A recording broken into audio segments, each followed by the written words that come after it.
Me chamo Pedro Anderson de Paiva dos Santos e hoje irei dar um seminário sobre patologias na aquicultura.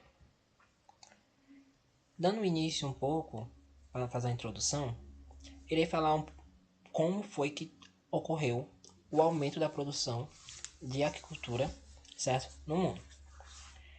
Devido a uma certa estagnação da produção de pescado oriundo da pesca, a necessidade de uma nova metodologia para a produção de proteína animal se tornou necessária.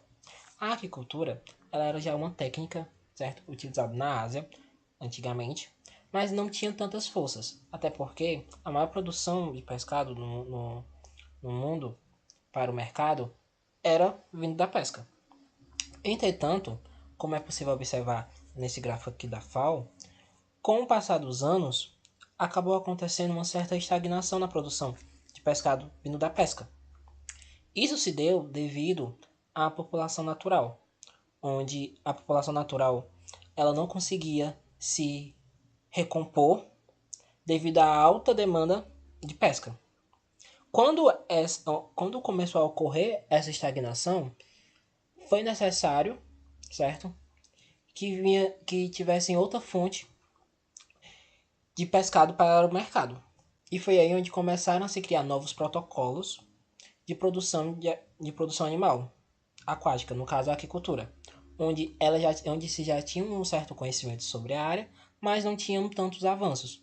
E foi aí que começou a ter um certo avanço, como pode ser observado, né, no gráfico, que é essa parte rosa escura e rosa clara.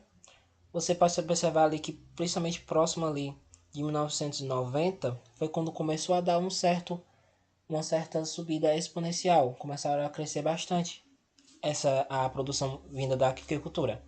Onde no ano de 2022 foi a primeira vez onde se teve a aquicultura como superar a produção de pescado vindo da pesca. A aquicultura já tinha superado a pesca. Entretanto, era quando se somava junto com a produção de alga. Dessa vez, pela primeira vez, a produção mesmo de organismos animais é que conseguiu já superar a produção de pescado. Em relação à produção de animal do mundo, a gente pode observar que a China ela é a maior produtora de animal do mundo, seguido da Índia e da Indonésia.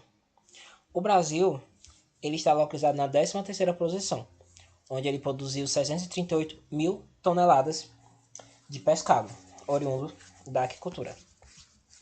Sendo que esse pescado animal 616 mil toneladas foi oriunda da aquicultura continental, onde o Brasil ele fica em 8º lugar. Já em relação à produção animal de crustáceos, aqui especificamente, entretanto, no Brasil especificamente, a produção de aquicultura marinha ela é literalmente dominada só pela carcinicultura. Não temos grandes produções de peixes marinhos no Brasil, certo?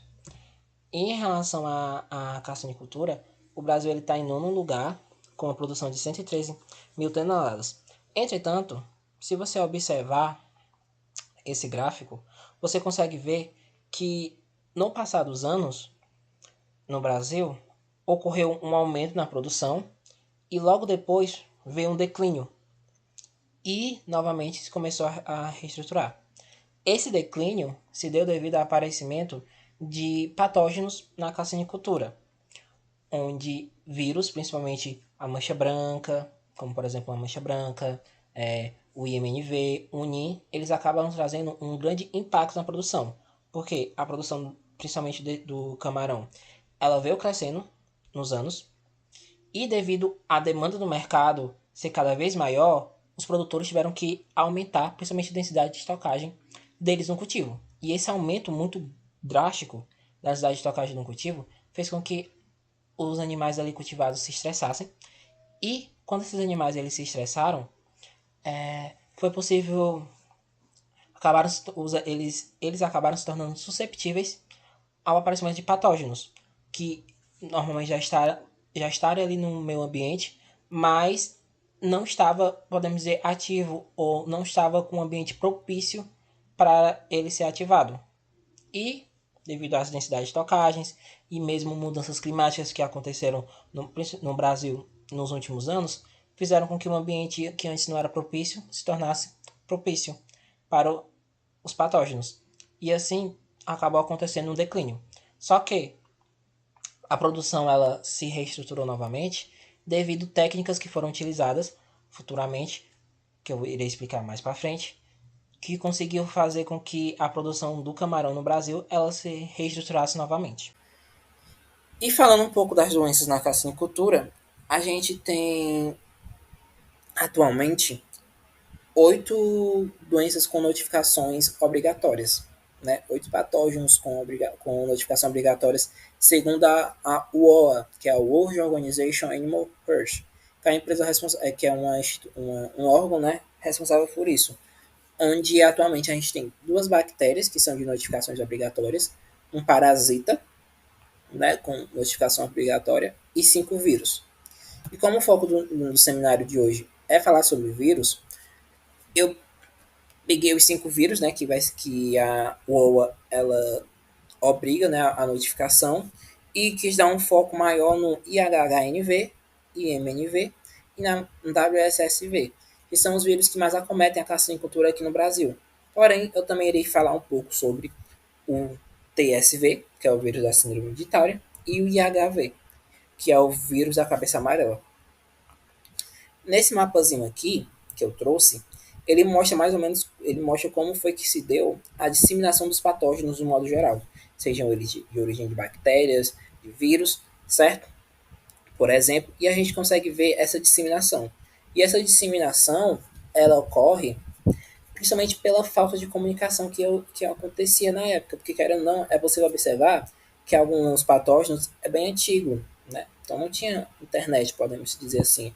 Então era difícil a comunicação para disseminar a informação de que tipo existia alguma fazenda que tinha aquele camarão contaminado e acabava sendo que um outro produto, que as fazendas vizinhas daquele local pudessem ser contaminadas, porque querendo ou não, muito parecido até mesmo com a época que teve o, a epidemia aviária, né, onde as aves eram responsáveis por ser um vetor, é que também pode acontecer.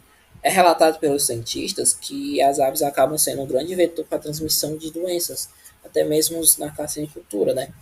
Então, fora isso, a compra também de lavas, às vezes contaminadas, sem você saber, sem fazer um laudo, né, específico, acabou ajudando bastante na disseminação das doenças no modo geral. Então, para a gente começar a falar sobre os vírus, certo?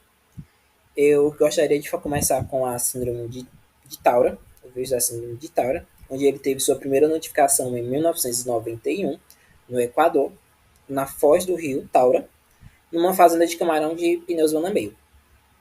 Esse vírus ele tem uma taxa de mortalidade que varia de 60% até 90%.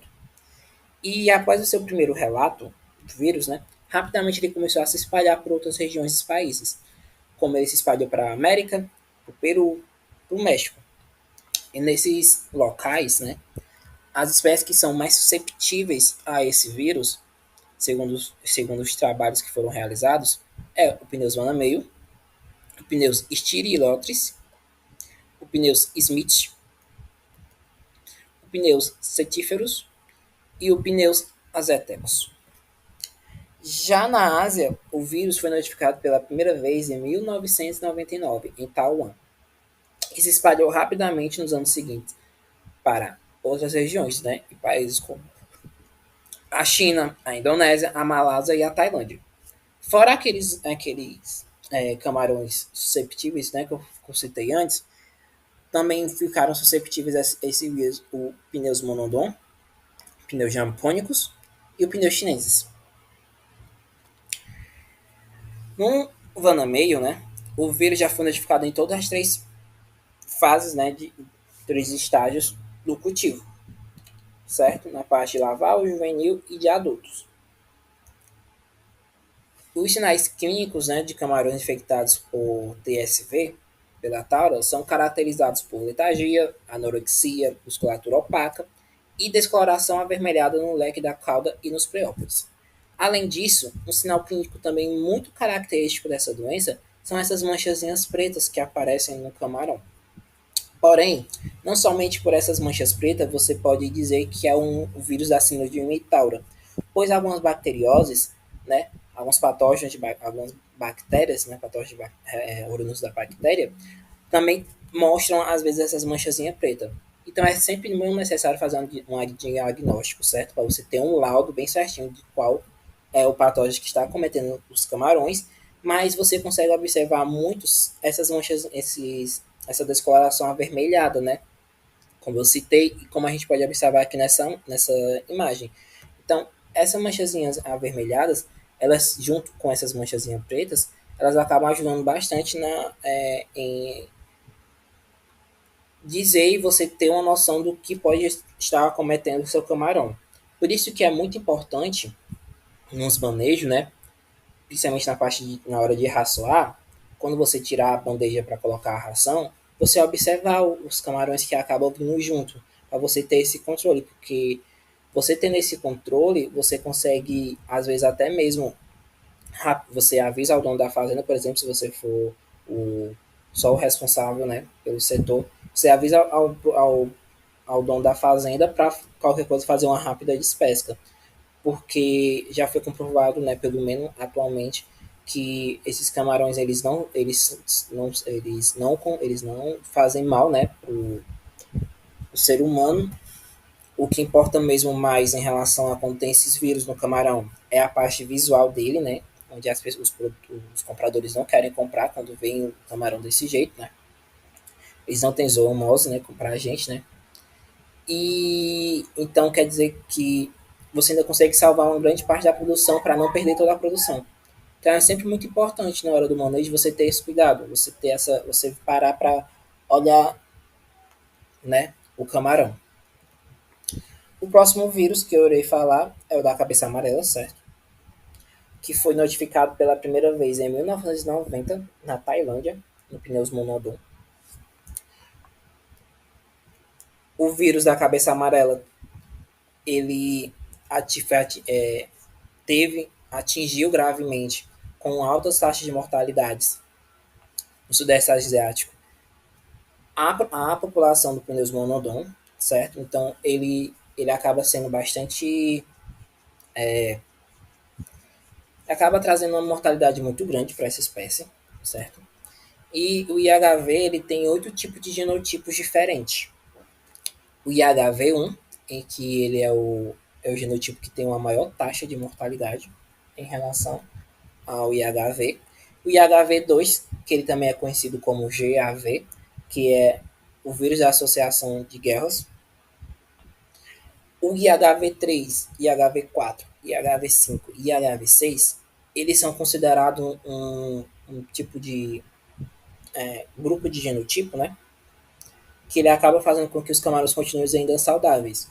O camarão ele tem o vírus, mas ele não mostra nenhum sinal clínico, né?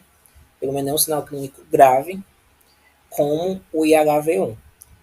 E os genotipos que são mais recentes, que é o IHV7, onde ele foi notificado pela primeira vez a partir do pneus monodon, e o IHV8, que ele foi notificado pela primeira vez a partir do pneus chineses, certo?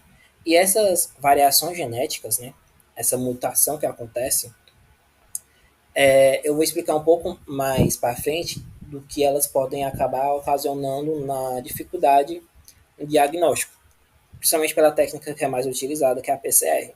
Eu vou mostrar como é que isso atrapalha, certo? Então, o vírus, né, ele é um dos patógenos que consegue fazer uma mutação muito rápida. E nem sempre essa mutação que ocorre no vírus é maléfica. Às vezes ela pode ser benéfica, como é no caso dos genotipos do IHV3, né, por exemplo, né, do 3 até o 6, em que os camarões estão infectados com o vírus, mas eles estão assintomáticos. Então é sempre bom também ter esse conhecimento, né, para a gente ter esse controle. Porque, por exemplo, aconteceu já de aquele vírus ele ser susceptível a uma espécie pela primeira vez, como dizendo, por exemplo, pelo Pneus Monodon, Só que quando mudaram, né, quando se muda a espécie que é utilizada, de cara, às vezes, o vírus ele não consegue ser susceptível àquela espécie que foi mudada. Então, naquela primeira visão, você acaba vendo como sendo uma solução. Só que o vírus ainda vai continuar no ambiente. E o vírus ali no ambiente, no momento que se torna propício, né, e se torna um ambiente adequado para ele, seja mesmo até um vetor adequado, né, por exemplo, uma nova espécie, ele vai e acaba ocorrendo uma adaptação, uma mutação nele. Então aconteceu em alguns vírus eles mudarem a espécie que estava sendo utilizada. No primeiro momento dá certo, só que depois essa espécie acaba se tornando susceptível ao vírus. Então isso também ajuda na propagação do vírus, porque acaba fazendo com que mais espécies sejam susceptíveis a esse vírus. Em relação ao IHV, normalmente os camarões acabam morrendo dentro de 3 a 5 dias após ser observada a infecção nele, né, o vírus nesses espécimes. E em relação ao IHV, essa mortalidade que ocorre dentro de 3 a 5 dias pode ser até mesmo chegar até 100% de mortalidade. Então, querendo ou não, é um vírus que devasta mesmo, certo? A produção em que se tem que ter cuidado. Normalmente, sempre quando você for fazer o racionamento, observe. Observe o camarão para você ter um maior controle para saber como é que está a sua produção, né, em relação à qualidade. Existem algumas espécies que são susceptíveis a esse vírus, né, como o Pneusona meio, o Metapneus affinis, o Pneus stiridotes e o Palaemonites pujio, fora o Pneus monodon, né. Essas são as espécies que acabam se tornando, tendo um maior conhecimento, né, em relação a ser susceptíveis a esse vírus. Em relação ao IHV1, certo? Os sinais clínicos que você vê muito é que esse vírus ele afeta os tecidos de origem ectodérmica, endodérmica, incluindo órgãos linfóides, hemócitos, tecidos hematopoéticos, entre outros, né, que esse vírus atinge. Mas uma das características que você acaba tendo bem marcante desse vírus é essa massa amarelada, certo? Que a gente consegue observar, e é um dos modos que se deu para o nome desse vírus, né? Que é o de cabeça amarela. É por conta dessa massa mais amarelada que tem aqui. Continuando, né?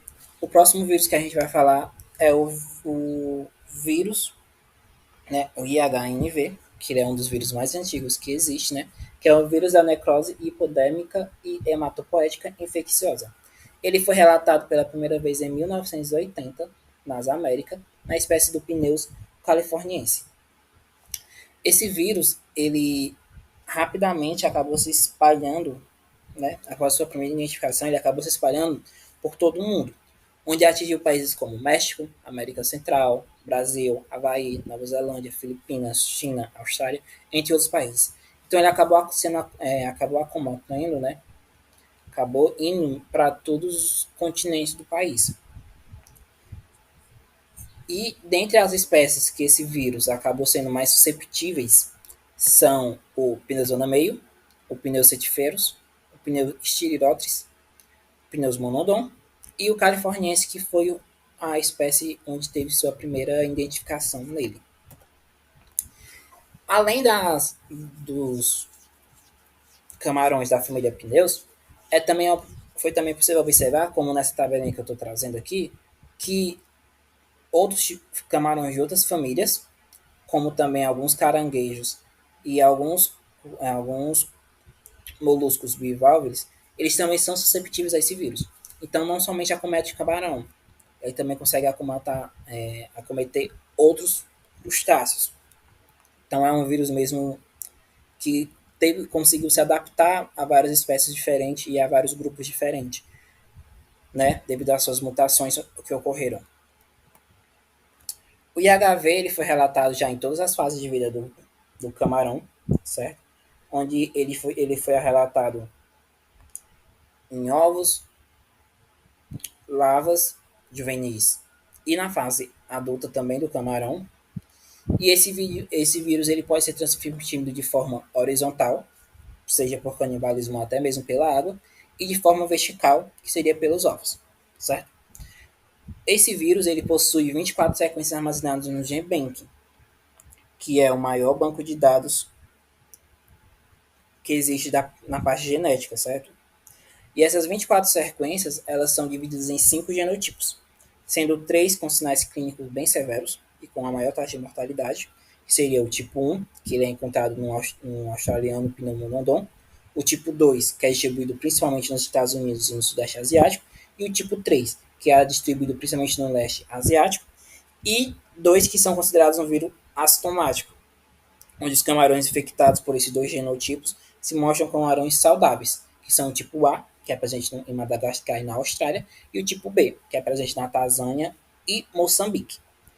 Essas diferenças, né, nos genotipos, é aquela que eu falei sobre as mutações, onde nem todas as mutações são maléficas, algumas podem ser consideradas benéficas, certo? Então, nesse caso, o grupo do tipo 1 até o tipo 3, eles são maléficos, e do tipo A e B, eles são benéficos, pode dizer assim, onde mesmo o animal estando com o vírus, ele está assintomático. Então, ele pode transmitir o vírus, mas nele não, não tem nenhum tipo de sinal clínico, né? E dentro disso, né, dessas variações desse grupo do genotipo, acaba tendo, né, uma diferença de virulência, como explicado, né? Alguns eles têm Alguns mostram sinais clínicos e outros não. No caso aqui, a gente tem 4 tipos de diferença, certo? Que a gente pode observar, que é a primeira é a infecção aguda, onde se pode chegar numa mortalidade de 80% a 90%. Então, nesse caso aqui, as cepas, né, as sequências que estão no grupo do genotipo do 1 ao 3. Infecção crônica, onde ela pode gerar de 30% até 90% de retardo no crescimento do camarão, certo? Porque o IHHNV ele também ele também é conhecido como vírus do nanismo, onde quando o vírus ele atinge aquele camarão, ele pode não trazer ele não pode trazer a mortalidade, mas ele vai fazer com que o camarão ele não cresça como deveria crescer, por isso do nome do nanismo. Os portadores assintomáticos de HNV, né, que aqui entra já o grupo do tipo A e do tipo B, e a inserção de HNV não infecciosa no genoma do hospedeiro do camarão. O que é que ele está querendo dizer? No trabalho que eles citaram, quando falaram sobre esse tipo de diferença de virulência, eles fizeram um experimento onde eles contaminaram o camarão primeiramente com IHNV e depois com WSSV, que é o vírus da mancha branca, e fizeram também ao contrário, onde primeiro se infectaram o camarão com a mancha branca e depois com IHNV. E o que foi que eles observaram com isso? Os camarões que foram primeiro infectados com a mancha branca e depois com a HHNV, todos morreram. E ao fazerem o diagnóstico, né, e ao fazerem a análise, viram que a carga viral maior no camarão era da mancha branca e a carga viral menor era do IHNV. O que ocorreu diferente no que foi primeiro infectado com IHNV e depois com a mancha branca, onde a maior carga viral era o IHNV e teve sobrevivência, camarão sobrevivente. Porque querendo não, dependendo até mesmo de qual cepa seja utilizado o IHNV, o camarão ele consegue sobreviver e consegue ser um camarão saudável, né? Esteticamente falando. E isso se dá, né? Essa soberania de um dos vírus se dá pela competitividade que ocorre, né? Quando tem dois vírus que estão ali no mesmo hospedeiro. Acaba tendo uma competitividade entre eles. E, às vezes, né? Óbvio, dependendo até da virulência, né? E da transmissão daquele vírus, aquele hospedeiro que é contaminado primeiro por um e depois por outro, esse primeiro acaba, às vezes, sendo o que vai se multiplicar mais rapidamente, né? E na hora da competição, não vai ter ele vai estar um pouco mais forte, pode ser assim. E o IHNV, ele prefere, né?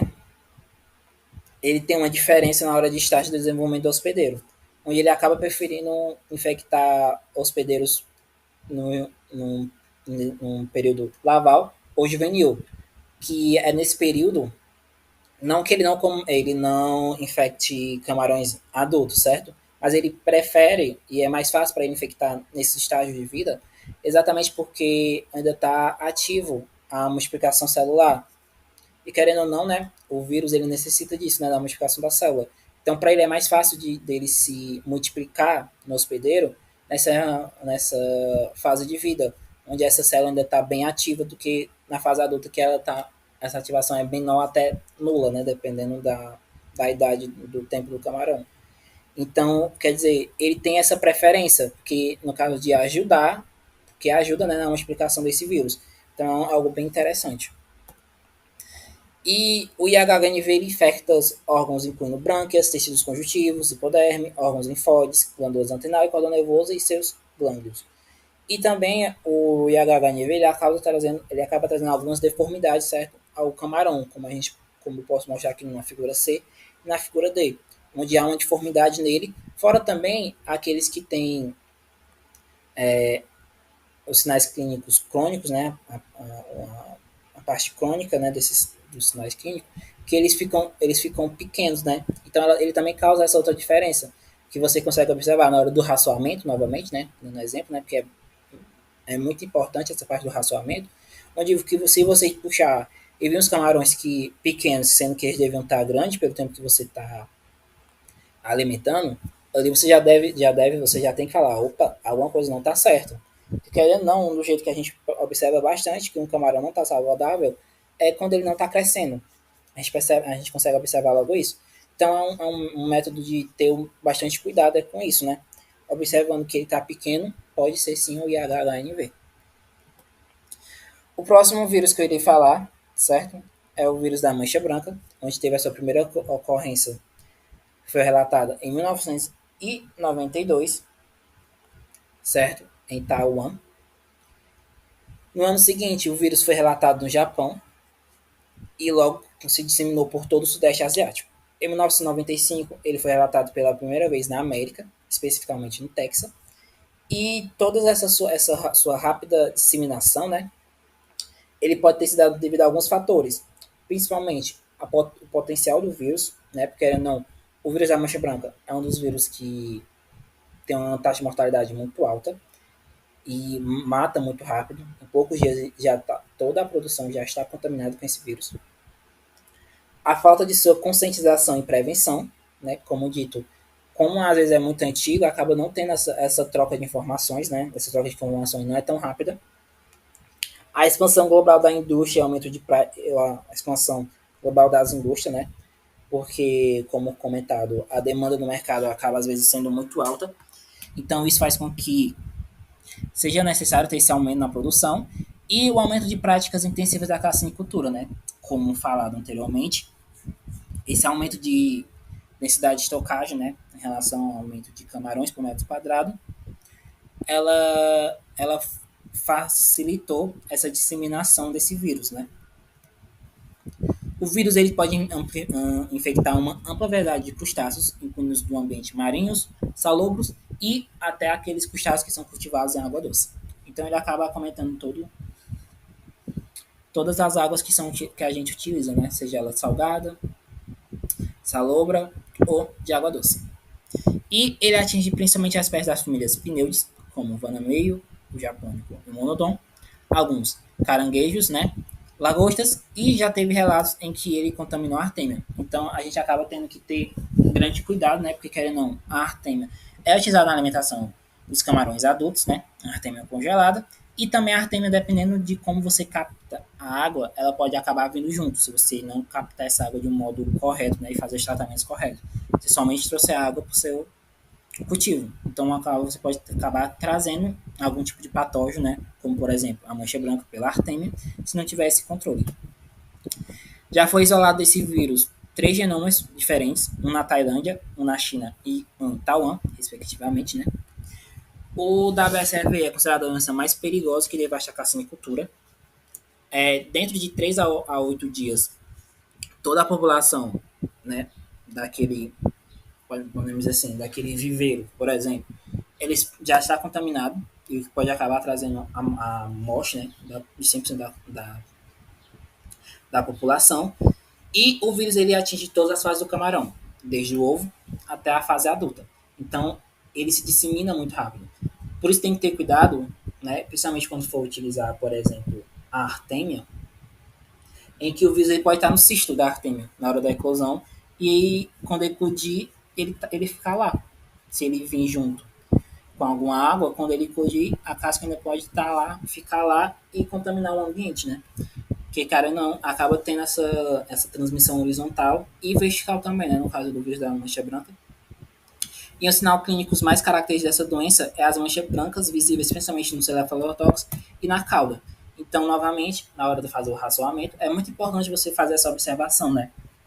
Ver como o camarão tá. Porque se você observar isso logo, né, por exemplo, a mancha branca, rapidamente você pode avisar o dono da fazenda e fazer uma despesca, porque, como falado, né, ele não tem ozoonose, né, pra gente, né? Ele não é maléfico pra gente, esse vírus. Então a gente pode se alimentar de um camarão que está com o vírus, mas o que impede mesmo a vinda dele ser maior é a parte visual dele, né? Porque querendo ou não, essas manchas brancas, né, visualmente falando, não são apreciadas pelos consumidores. Então, se você conseguir olhar e ver que algum camarão está infectado com esse vírus, você rapidamente consegue agir para qualquer coisa, fazer uma despesca rapidamente para não perder a produção. Que é, às vezes é melhor fazer uma despesca antecipada e correr atrás de um comprador, mesmo tendo o camarão estando menor, para você não perder toda aquela produção, né? Não perder todo o dinheiro que foi gastado na parte da engorda daquela produção. O próximo, o próximo vírus, ou a próxima imagem aqui, é de quando foi que o vírus chegou aqui no Brasil, certo? Que foi em Santa Catarina, em 2004, e ele se espalhou rapidamente por Nordeste. Então, esse vírus ele acaba acometendo bastante os estados do Nordeste e do Sul. E aqui também ele está mostrando, né, do IMNV, que é o próximo vírus que eu vou falar, que apareceu no Piauí em 2004. Agora falando um pouco sobre o vírus da meningocose infecciosa, certo? A primeira ocorrência do IMNV foi no ano de 2002, no Piauí. Então, por que está numa data diferente? Tem os autores aí nesse momento da data, eles entram muito em conflito, onde alguns citam o ano de 2004 como sendo o ano que teve a primeira notificação, a primeira ocorrência, certo, do IMNV, e outros citam o ano de 2002, como por exemplo naquele primeiro mapa que eu mostrei, onde diz nele que foi em 2002 que apareceu pela primeira vez o IMNV. Em 2007 e em 2017 foi registrado mortalidades em fazendas de camarão infectadas com IMNV na Indonésia e na Índia, respectivamente. Então, após ter sido notificado, né, o IMNV, a venda para países externos foi meio que proibida, porque não queriam se disseminar esse vírus para outra localidade. Porém, mesmo tendo esse controle, acabou ocorrendo essa transmissão, né, do vírus.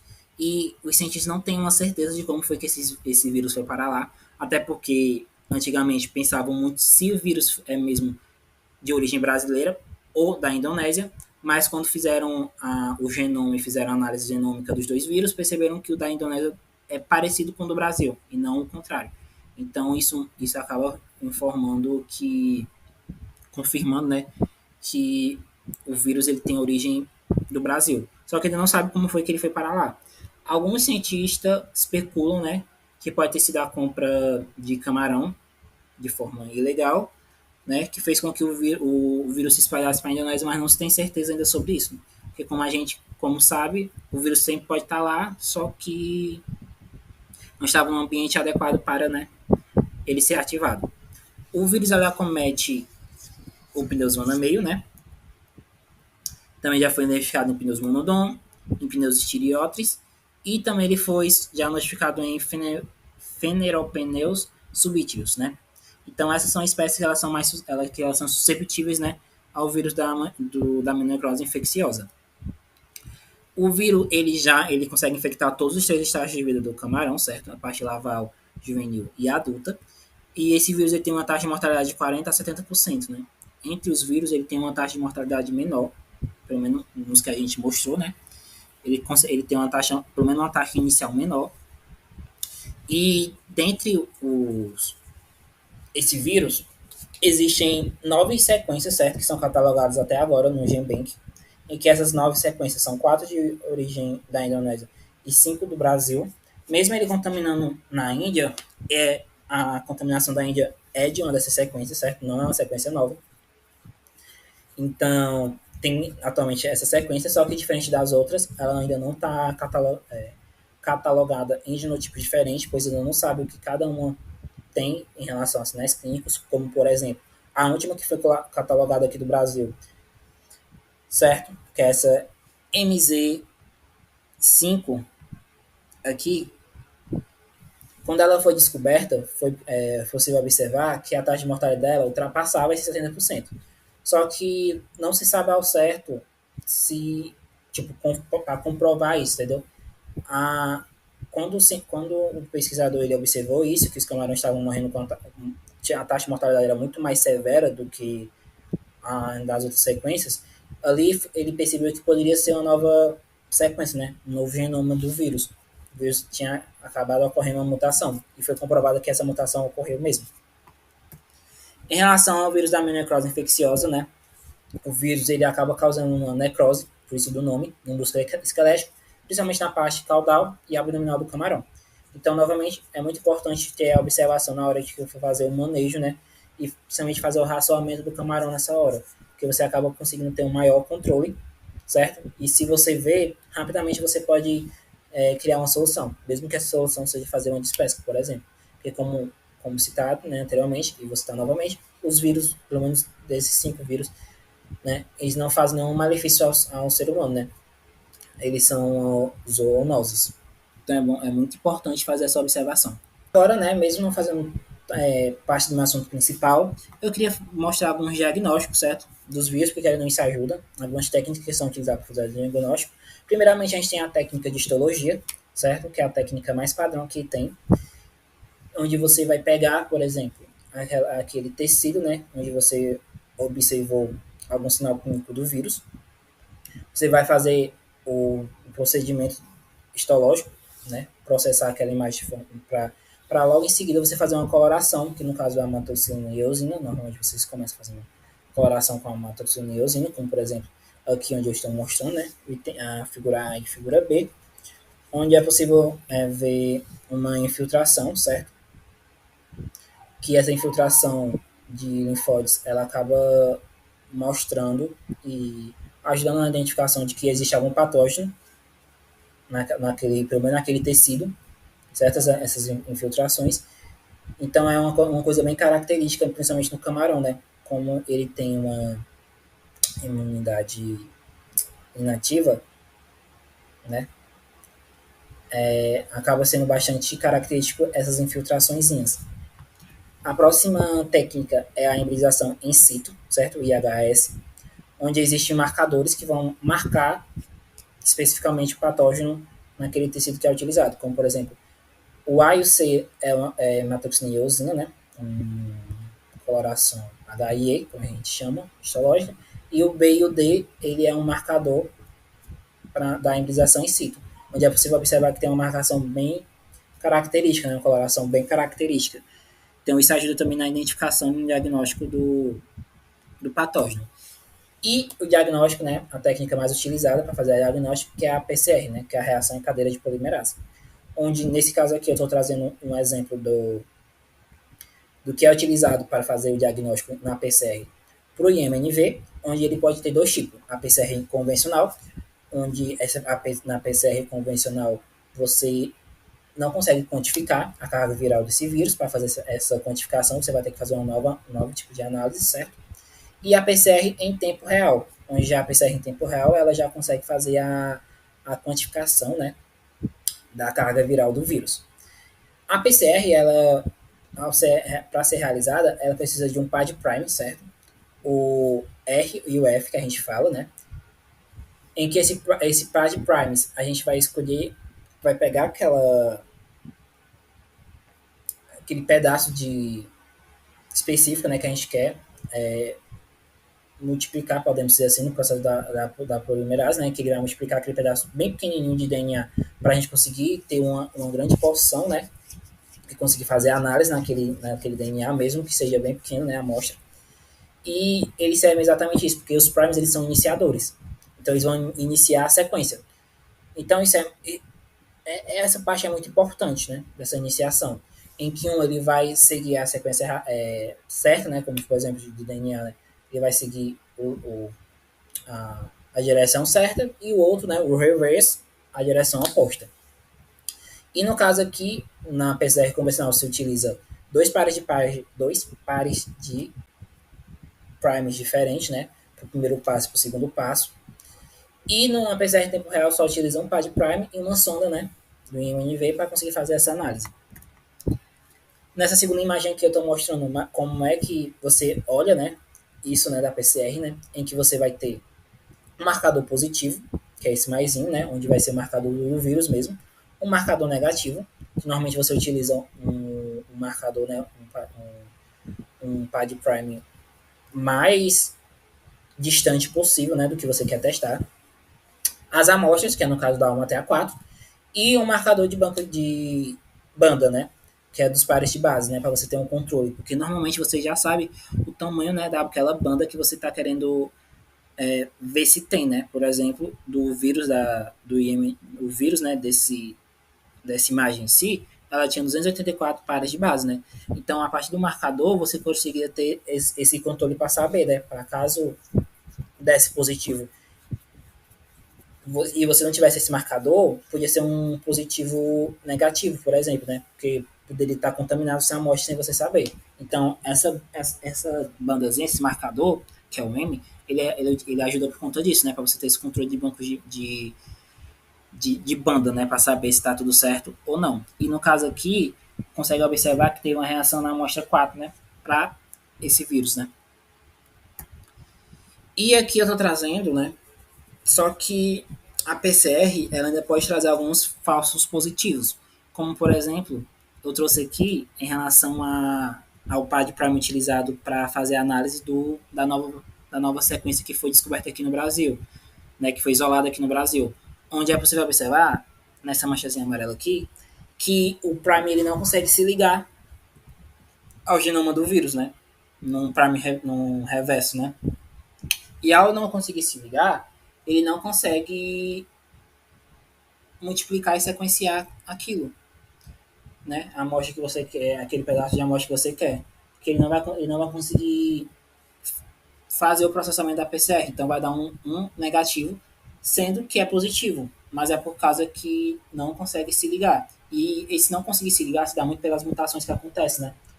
A nível de nucleotídeos no genoma do vírus. Então, o ruim dessa mutação dos vírus também é por conta disso, que ele acaba dificultando mesmo o diagnóstico, por exemplo, na PCR, né? Que mesmo os primes sendo da UOA, né? Da Organização Mundial de Saúde Animal, como eles foram criados a partir do primeiro sequenciamento do vírus, nas mutações futuras, acaba sendo que não conseguem fazer a identificação. Então, às vezes, tem muito desse falso negativo. Tem que acabar tendo bastante cuidado com isso. E eu também trouxe algumas soluções, né, podemos se dizer assim, para a doença no cultivo. Onde, primeiramente, você tem que sempre saber de onde você está conseguindo as suas pós-lavas, né, no caso da carcinicultura, né. Então, ter lavas de qualidade é muito importante, certo? E em relação às lavas de qualidade, a gente tem dois tipos de lavas de qualidade. Poderia ser a SPF e a SPR. Em que a SPF são lavas livres de patógeno específico, certo? Em que o que está querendo dizer? Que no laboratório, os reprodutores, né, as matrizes, elas são livres daqueles patógenos, certo? Então, sua prole também se torna livre desse patógeno.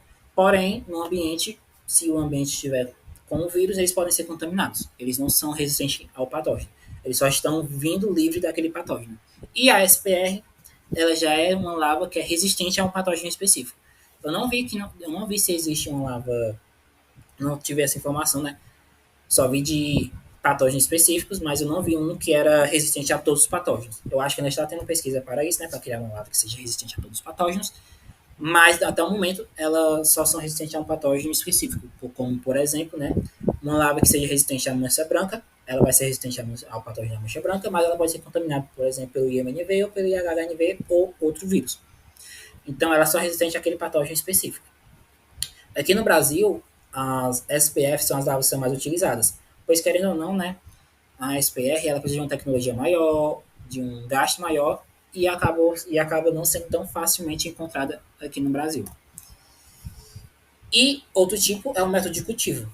Existem, por exemplo, o sistema monobásico, o bifásico e o trifásico, né? O monofásico, o bifásico e o trifásico. onde o sistema monofásico, né, os camarões quando chegam, né, as peles dos camarões quando chegam, eles já são diretamente tocados no tanque de engorda, no viveiro de engorda, né, por exemplo. O sistema bifásico, não. Ele já, os camarões são submetidos a uma fase intermediária, certo? Antes de irem para o tanque de engorda, eles vão para um berçário. E no sistema trifásico, as peles são estocadas em um tanque pré-berçário. Posteriormente, são transferidos os juvenis para o berçário. E sua última fase é nos viveiros de engorda. Atualmente, os métodos mais utilizados é o sistema monofásico e o bifásico, certo? O trifásico ele não é utilizado, até porque, querendo ou não, a cada sistema um gasto é maior, vamos dizer, do monofásico para o bifásico você já tem que fazer um investimento na sua fazenda, e do bifásico para o trifásico você tem que fazer um investimento ainda maior. Então, até o momento, o que é mais utilizado é o bifásico. Só que esse investimento ele traz alguns benefícios, como, por exemplo, em relação, né, aqui nessa tabelinha do monofásico e do bifásico, a aclimatação das pós-lavas no bifásico ao novo ambiente de cultivo, né? Então é melhor essa adaptação.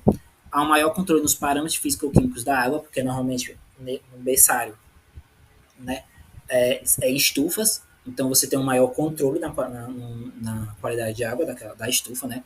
Ainda mais por ser um ambiente menor. Otimização das gestas utilizadas, né? Pós-lavas maiores e mais resistentes para a etapa subsequente do cultivo, é a engorda. Então quer dizer que você não vai colocar lavas mesmo no seu sistema, né? Você vai colocar uma lava maior, né? Você não vai colocar uma lava tão menorzinha, uma pele tão cedo. Você vai pegar já uma pele mais maior, né? E essa pele maior acaba fazendo com que ela seja um pouco mais resistente no ambiente, que é muito bom para você. A uniformidade no tamanho das pós-lavas, mais ciclos de cultivo durante o ano, querendo não. Enquanto tem umas peles no berçário, já pode ter outra no cultivo, então você acaba tendo mais ciclos, né? A transferência para os viveiros pode promover risco. Aí aqui já é uma parte negativa, né? Que a transferência pode trazer risco, né? À sobrevivência dos camarões e também uma maior demanda de mão de obra, né? Que também acaba trazendo, né? Então, tem os seus lados positivos, né? E os seus lados negativos, mas tem muito mais lados positivos, pode dizer assim, né? Que querendo ou não, isso ajuda bastante, né? Você ter esse maior controle. E o outro método de cultivo, né, que está sendo utilizado bastante, é o BFT, né, que é o sistema de bioflux, né, que ele é um sistema composto por um agregado de micro-organismos, certo? E esse agregado de micro-organismos traz alguns benefícios para o seu sistema. Como, por exemplo, no caso do BFT, né, por esse ser um agregado de micro-organismo, ele vai ter algumas bactérias nitrificantes, certo? Por exemplo, em que essas bactérias nitrificantes, ao ser colocado uma fonte de carbono, por exemplo, no caso é o melaço, que pode se utilizar, né? Se você tiver um pico de amônia e você adiciona um melaço, esse pico de amônia ele cai. Então acaba sendo bastante bom isso, né? Quando você adiciona esse carbono, né? Por causa que acaba diminuindo os picos de amônia, que é um dos nitrogenados que é mais maléfico, né? Para o organismo aquático, né? Outra coisa muito boa também em relação ainda da qualidade de água, é que não precisa fazer uma troca de água, certo? A troca de água é muito, muito, muito pouca. Então, como comentado no slide anterior, a água pode acabar trazendo, né, algum tipo de patógeno. Então, se você fizer uma troca muito grande de água, ou até mesmo tipo, diariamente, no seu viveiro, né? Você pode acabar trazendo algum patógeno se você não fizer um controle da sua água, né? E se você, por exemplo, captar água direto do oceano, você pode trazer um artêmio contaminado, ou a mesma água pode estar com algum vírus, né? Que pode contaminar todo o seu viveiro, né? Então tem que ter um grande cuidado com isso. E o BFT ele ajuda nisso, né? Ele ajuda a não precisar ter essas mudanças, né? Pelo menos não mudanças tão grandes e diárias da água. Às vezes é só repor um pouco, né, do que possa evaporar, dependendo da situação. E outra coisa também é que, devido a esses agregados de micro-organismos, né, eles acabam fazendo competição, né, com outros micro-organismos, né, dentro deles. Então acaba sendo que isso ajuda também na parte dos vírus, né, porque acaba tendo essa competição. E além do mais também o BFT ele serve de alimento, né, para o camarão. Então você também já diminui seus gastos com ração. Então o BFT ele tem várias coisas que são muito boas, tanto para a parte zootécnica, né, do camarão, como também para a parte em relação a ajudar aos patógenos, né, a parte da imunidade do camarão. E com isso eu encerro minha apresentação. Muito obrigado. E qualquer coisa que vocês tiverem dúvidas, podem mandar para o meu e-mail, certo? Que está logo aqui embaixo. E é isso.